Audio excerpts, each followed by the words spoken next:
Well, hello. Hi. We are back, Two Chicks Chatting. Thank you for tuning in. Right. We thank you to those who watched our last video, which Right. we know there weren't many of you. We were inspired by our last Extremely video. inspired. We enjoyed the topic, but apparently you did not as much. And that's okay. Absolutely. We're learning. That's right. We're a work in progress. And today, I think it's a hot topic. Well, we do anyway. Oh, yeah. And we are entitling this Communication and Negotiation in a Relationship. So, to begin, okay, here's the question. While in a relationship, are we willing at a certain point of the relationship to say to one another, here's my struggle. I'm struggling with the fact that I see you every day, and though you are beautiful, and it's spellbinding, I need to look around on occasion. And in fact, I'm really intrigued by other women or other men. And so let's have a conversation, let's be real, and let's negotiate what this means. What do we need to make this relationship work, despite the fact that this is happening? And if we don't talk about it, something else is going to happen. Right.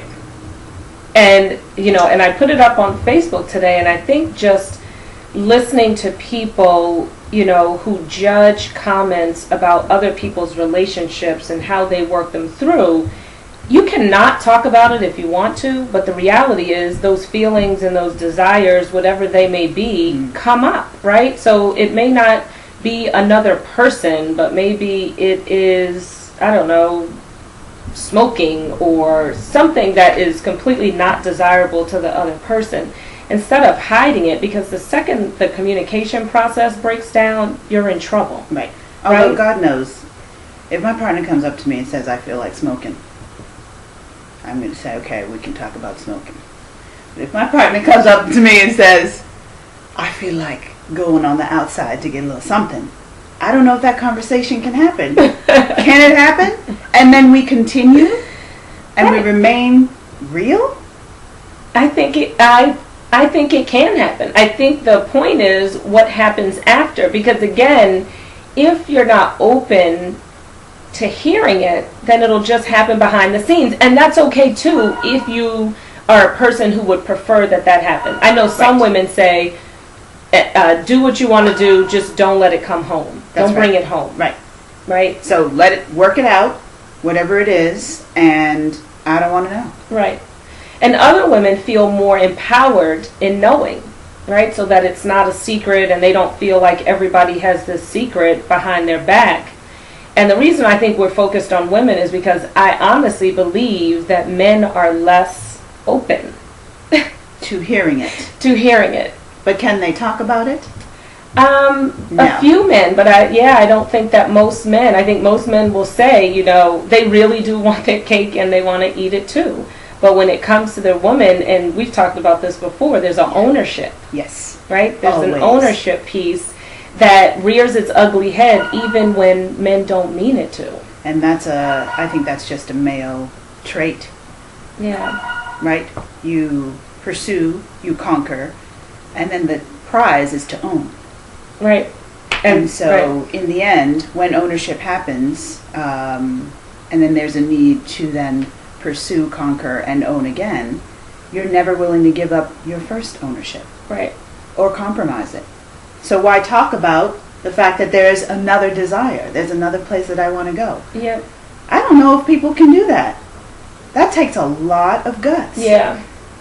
And I also think that I know some people are going to say, well, this generation and people don't know how to sacrifice anymore and that sort of thing. And like, you know what? I agree. There are sacrifices that have to be made in a relationship. There's also the sort of self-preservation stuff, because I also think in past generations, people just suppressed everything. They were an oppressed and suppressed society. Yes. And I think I don't know if there's any going back to that, because I think we are saying, no, you know what, I am feeling like I'm not important. I'm not feeling my worth in the world. I'm not living out my purpose. I do desire X, Y, and Z. And so the goal is to validate that feeling and talk about maybe where it's coming from, if it's a healthy or unhealthy place. Well, or could it be that we're more oppressed? In what way? In that there was much more sexual freedom, certainly, in prior centuries, right? And there was the belief that no relationship could be only between one man and one woman. Mm-hmm. In fact, it was very much accepted, certainly on the male's part, to have multiple wives. Yeah. And that was part of the deal. You were marrying into a family within which, as a woman, you were probably number 3, 4, 5, and right. You worked together, you ran the household, and your partner was fully satisfied because he would choose which one he wanted to be with on what night. Yeah, so I think that is, we'll Function save well. that for a part 2, because we absolutely, But could the reverse happen? well, let's talk about that next Tuesday. Let's do that. Yeah. I'd like to know. So I guess what we want to know is sort of how you feel about communication and negotiation in a relationship. Right. Is it something that you're open to? Would you rather know, not know? If you're a woman and or a man that's saying you want open communication, like, can you really handle it? And are there limits to that? And do you have enough respect and love for your partner to truly hear it and also to really say what's going on with you? Right. So we want to know. We are just Tell two us. chicks chatting about chatting. everyday matters. Why? Because every day matters. Okay, also let us know if you like our little ending. We just came up with it, and we think it's cute, We corny. think it's cool, right? So, anyway, thank you for joining us. Hit us up on Facebook, or you can email us also at chicks@twochickschatting.com. We'll also be on YouTube. Thank you. See you soon.